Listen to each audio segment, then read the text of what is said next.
I am very, very excited to show you the game Planet Unknown, which is a 1 to 6 player tile placing game from Adam's Apple Game. It is awesome.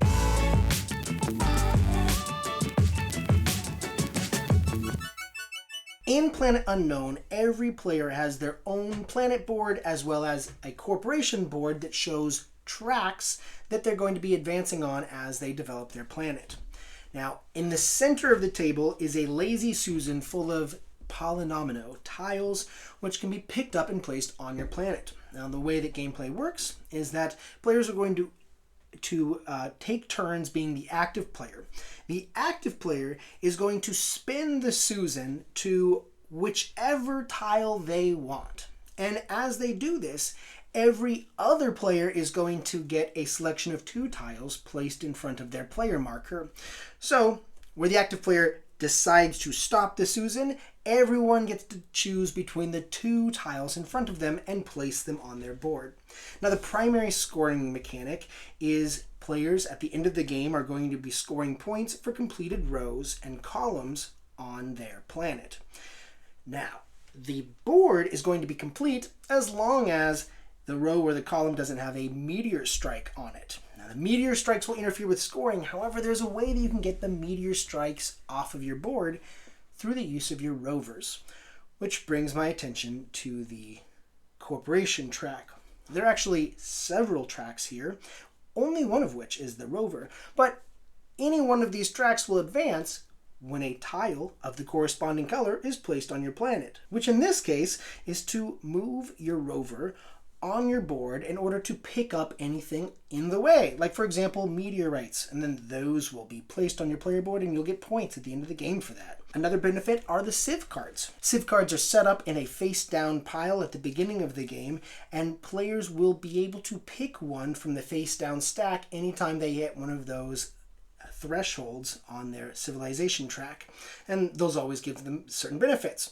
The biomass track is another very useful one because at certain thresholds on this track you get to take a green 1x1 square and use that to complete rows or tiles anywhere on your board. So essentially what you've got here is a tile placing game with bonuses for every type of tile that you take. And so players are going to be playing the game effectively if they can optimize advancements on their track while simultaneously filling up space on their planet.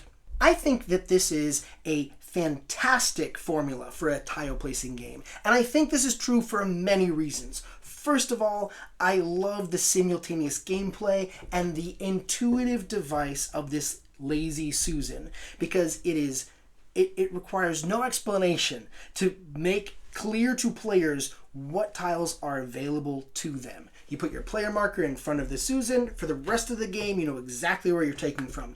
Most of the time, you're only taking from 1 or 2 tiles. The choice isn't that complicated, and the benefit of the associated tile is very, very simple. It's really cool to move your rover. It's also really cool to add Civ cards.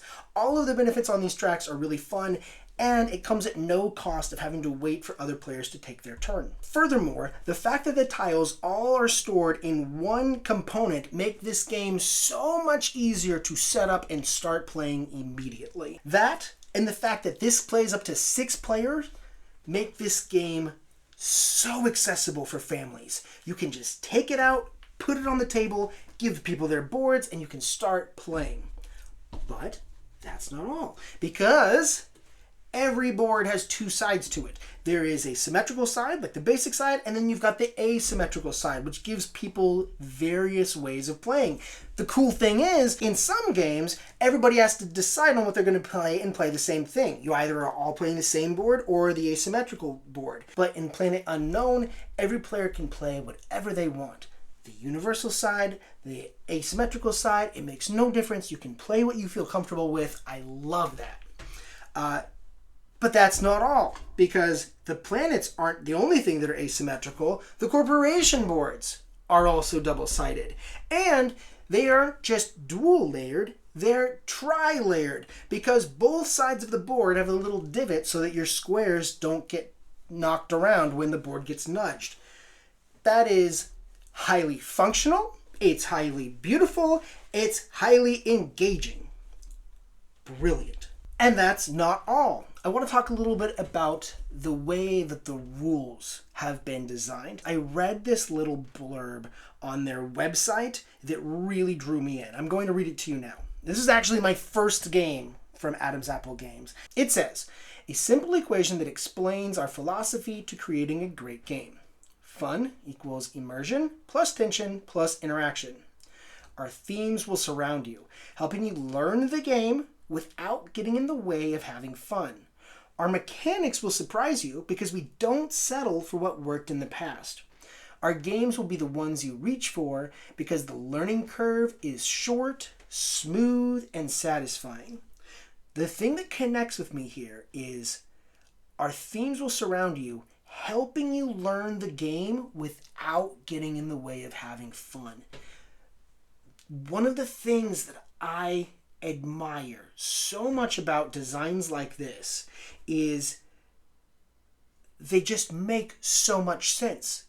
Of course, players want to use polynominos to fill the board. And so the scoring is you score for the rows and the columns. That makes sense. Fine. What does the technology do? Well, the technology gives you technology. Oh, well, how do you find out what the technology does? Well, it's written on your board. Like it makes sense. Oh, where is it written? It's written next to the technology track where everything makes sense. It's just right in front of you. It's so well designed.